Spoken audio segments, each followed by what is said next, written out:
was talking with one of my friends the other day and realized she had never heard of the linear fighter quadratic wizards argument before, which I feel like I would be a more sane person if that was me. However, unfortunately, she is my friend, and therefore she activated my hyper focus trap card, and I just had to explain what that was and why I have the opinions I have about the six encounter day. If you don't know, this is the idea in Dungeons and Dragons 5th edition. It is designed very specifically in the books that you should read that you should have six encounters an adventuring day, roughly. The reason this is important is that it further differentiates short rest classes from long rest classes, so that you don't have wizards and sorcerers feeling infinitely more powerful and relevant than the fighters, the martials, the barbarians.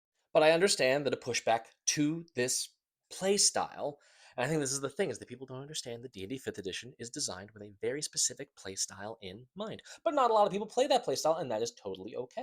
You just have to accept the fact that the system is now not doing what you need it to be doing to support your playstyle, and you need to change things accordingly.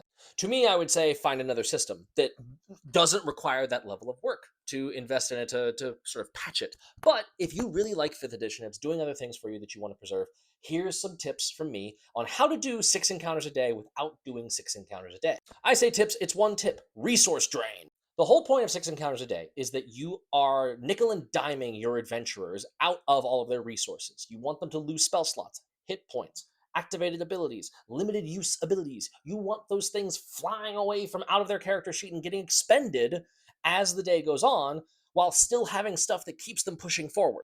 Multiple encounters of varying difficulties will do that, but it's also a lot of work to set up. So you can instead do this by having traps that eat spell slots or magic. Have doors that, instead of just using like the arcane lock or the knock spell, have it eat magic, have it eat spell slots or eat hit points. How thematic is like blood sacrificing? Like, you must sacrifice n many hit dice of hit points in order to get past this door. If you want to put pressure on hit points but don't want to have a bunch of encounters happening, you can have fewer encounters but amp up the damage that all of your enemies are doing. Now, make sure that you're using appropriate enemies that aren't already going to be one-shotting your characters, but hey, double the amount of damage that a goblin does.